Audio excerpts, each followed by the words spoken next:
এই শাকসবজি এবং ফলমূলে কি আছে যা শিশুর রোগ প্রতিরোধ ক্ষমতা বাড়ায়? আরও 3টি গুরুত্বপূর্ণ উপাদানের মধ্যে থাকে যেগুলো নিয়ে সচরাচর আলাপ হয় না। এখন কোন কোন খাবারে কি কি ধরনের ভিটামিন পাওয়া যায় তাতে একটা সাধারণ ধারণা আমরা নিতে পারি। আসসালামু আলাইকুম, আমি ডাক্তার কামরুল হাসান, শিশুরোগ বিশেষজ্ঞ, কাজ করছি মুগদা মেডিকেল কলেজ হাসপাতালে সহযোগী অধ্যাপক হিসাবে।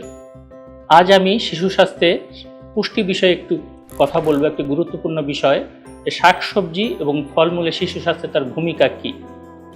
আমরা জানি খাবারকে বেশ কয়েকটি ভাগে ভাগ করা হয়। কিছু খাবার আছে যেগুলো শক্তি প্রদান করে, যেমন শর্করা বা চর্বি জাতীয় খাবার।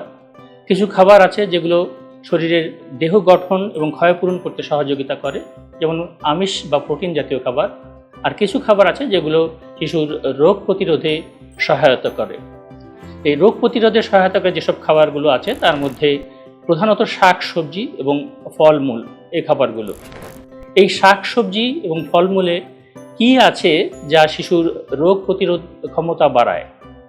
আসলে এসব খাবারের মধ্যে বিভিন্ন ধরনের ভিটামিন ও খনিজ লবণ থাকে। এছাড়াও আরও 3টি গুরুত্বপূর্ণ উপাদানের মধ্যে থাকে যেগুলো নিয়ে সচরাচর আলাপ হয় না, আমরা সেগুলো নিয়েও আজকে আলাপ করব। যেসব ভিটামিন আমরা ফলমূল থেকে পাই তার মধ্যে আছে ভিটামিন এ, ভিটামিন সি এবং ভিটামিন কে। আর খনিজ লবণের মধ্যে যেগুলো আমরা পাই তার মধ্যে আছে iron, folic acid, zinc, potassium, manganese, calcium প্রভৃতি। যেই জিনিসগুলো নিয়ে আসলে খুব একটা কথা হয় না তার মধ্যে আছে পানি, শাকসবজি এবং ফলমূলের যেই ডায়েটারি ফাইবার বা আঁশ এবং অ্যান্টিঅক্সিডেন্ট। আমরা এই ফলমূল এবং শাকসবজির এই উপাদানগুলোতে যে সমন্বিত ইফেক্ট তা নিয়ে কথা বলব। প্রথমে আসি ভিটামিন এ নিয়ে। ভিটামিন একে বলা হয় অ্যান্টি ইনফেক্টিভ ভিটামিন। এই ভিটামিনটি শিশুর এপিথেলিয়াল কোষ গঠনে সাহায্য করে, যার কারণে আমরা শিশুর অনেক রোগ থেকে সে মুক্ত থাকে।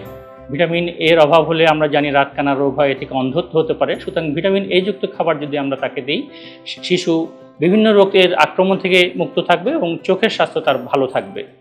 ভিটামিন সি আমাদের দেহের অনেক গুরুত্বপূর্ণ একটা কাজ করে। দেহের কোথাও যদি কোনো ক্ষত হয়, কেটে যায়, সেই ক্ষত সারতে সময় লাগবে যদি ভিটামিন সি এর অভাব থাকে। ভিটামিন সি এর অভাবে স্কারভি হয়। সুতরাং ভিটামিন সি আমাদের শিশুর ইমিউনিটি বুস্ট আপ করতে অনেক প্রয়োজন। আরেকটি ভিটামিন যেটা আমরা সাধারণত শাকসবজি থেকে পেয়ে থাকি সেটা হচ্ছে ভিটামিন কে। ভিটামিন কে হচ্ছে রক্তের জমাট বাঁধার যে প্রক্রিয়া, কোনো জায়গা থেকে যদি কেটে রক্ত পড়তে থাকে সেই জমাট বাঁধার প্রক্রিয়ায় সাহায্য করে। এটাও আমরা শাকসবজি থেকে পেয়ে থাকি। এখন কোন কোন খাবারে কি কি ধরনের ভিটামিন পাওয়া যায় তাতে একটা সাধারণ ধারণা আমরা নিতে পারি।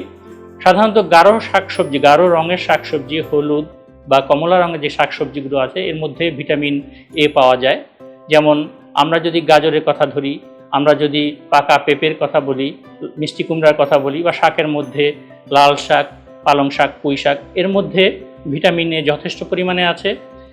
আর ভিটামিন সি সাধারণত পাওয়া যায়, যে কথাটা আমরা বলি, সাইট্রাস ফ্রুটস। সাইট্রাস ফ্রুটস বলতে যে ফলগুলো একটু টক স্বাদের, যেমন কমলা লেবু, আমলকি, পেয়ারা, টমেটো। এছাড়া গাঢ় সবুজ রঙের শাকসবজির মধ্যেও কিন্তু ভিটামিন সি পাওয়া যায়। আর এছাড়া এই যে শাকসবজিগুলোর কথা আমরা বললাম এর মধ্যে প্রচুর পরিমাণ পানি থাকে। সুতরাং শিশুর শরীরে পানির সমতা রক্ষা করতে এই শাকসবজির প্রয়োজন। আর 2টি জিনিস ইম্পর্টেন্ট, সেটা হচ্ছে ফাইবার। এই ফাইবারগুলো হচ্ছে অন্ত্রস্বাস্থ্যকে ভালো রাখে, বাচ্চার কোষ্ঠকাঠিন্য হবে না। এবং কিছু কিছু খাবারের মধ্যে আমরা দেখি লাইকোপিন, যেমন টমেটোর মধ্যে লাইকোপিন পাওয়া যায়, এটি অ্যান্টিঅক্সিডেন্ট হিসাবে কাজ করে। এই অ্যান্টিঅক্সিডেন্ট থাকার কারণে এইসব খাবারকে আমরা সুপারফুড বলি। সুতরাং সামগ্রিকভাবে যদি আমরা বলতে চাই, শাকসবজি এবং ফলমূল শিশুর স্বাস্থ্যের জন্য অতি প্রয়োজনীয়, এবং শিশুর ইমিউনিটি এবং রোগ প্রতিরোধ ক্ষমতা যদি বাড়াতে চাই তাহলে আমাদের প্রতিদিন কিছু না কিছু শাকসবজি এবং ফলমূল শিশুর ডায়েটে রাখতে হবে। ধন্যবাদ।